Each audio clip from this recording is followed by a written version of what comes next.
And my guest tonight has dedicated her life to potentially the most sprawling field of exploration in existence, the universe itself.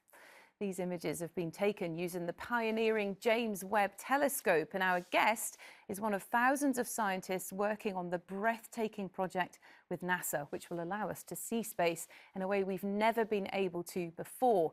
Now, Dame Dr Maggie Aderin-Pocock has gathered some of the telescope's most revealing images together into a book to try and help us make sense of our cosmic history. And she's here with me now. Thank you so much for coming in. Those pictures are so beautiful. They're like works of art, aren't they? They are. I love the colours and just the sort of the depth of them. Knowing that they're out there makes me smile.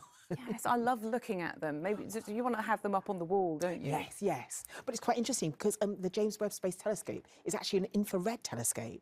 So Hubble picked up visible light, the sort of things we can see with our eyes. But James Webb is actually an infrared telescope, so it picks up heat energy. So we have to convert them from that heat energy into visible.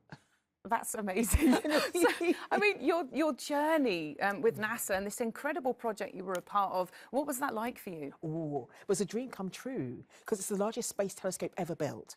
And so we had the Hubble Space Telescope, which went up sort of over 30 years ago.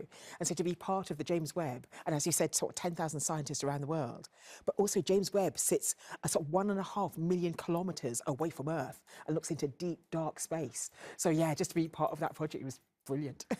Amazing. And did you always want to be a scientist? Did you always want to do this? Yes, actually, right from the get-go. I had a challenging youth because I went to 13 different schools when I was growing up. Oh. And I also have a condition which I used to say I suffer from dyslexia, but I see it as my superpower.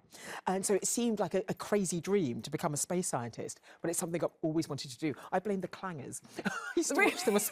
Oh, yes, the clangers. So I used to watch them as a child, and I wanted to go out and visit them. So...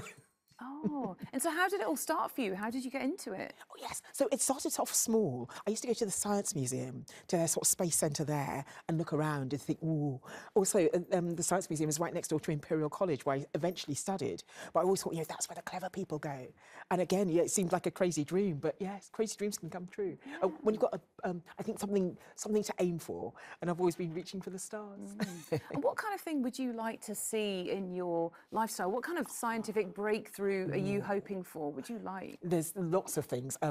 So one of the things is there life out there? And one of the things we're doing now is with things like the James Webb Space Telescope, we're looking into deep, dark space. And we can see stars because they shine brightly, but we're finding now the planets going around those stars and answering, are we alone in the universe? Is there life on any of those planets, or maybe some of the moons? That would be fantastic. So do you think there is another Earth out there? Well, they have found similar planets, haven't they? They have, yeah, these exoplanets which are quite Earth-like. And the thing is, as a space scientist, if you ask me, is there life out there? I'd say almost guaranteed yes, because there were 300 billion stars in our galaxy, and each one of those suns is a sun like ours with planets going around it. And in the whole of the universe, one of the things that the Hubble taught us is there's 200 billion galaxies. So I don't think life just occurs here, but it might just be too far away for us to encounter it. So you've got this amazing book out and you've done this amazing project. What are you now working on? So I continue to work on sort of space projects. Many of the projects I've worked on, some of them look into deep, dark space and give us an understanding of the universe, but most of them have been Earth observation, helping us understand climate change, the movement of people, all sorts of things that help us sort of manage Earth better. But I'm looking at a project now with one of the charities I work with, International Rescue Committee, and trying to link up scientists with people on the ground in the worst affected areas in the world and trying to get them to collaborate so we can find solutions for those challenges. Absolutely. And of course, you are an absolute inspiration to young people, particularly girls. And one way that you obviously get to girls is with this. You are Science Barbie.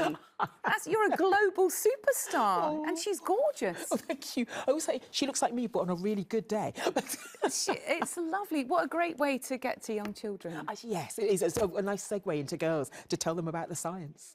Exactly. And do you feel peculiar about having a Barbie, or do you feel good about it? Oh, when I was growing up, Barbies just didn't look like me. And so to have one in my likeness is lovely. And I've got a 14-year-old daughter, and we used to play with Barbies, so it's lovely in that way as well. That's brilliant. Oh, thank you so much for coming in. It was brilliant talking to you. Lovely to speak to you. Thank you.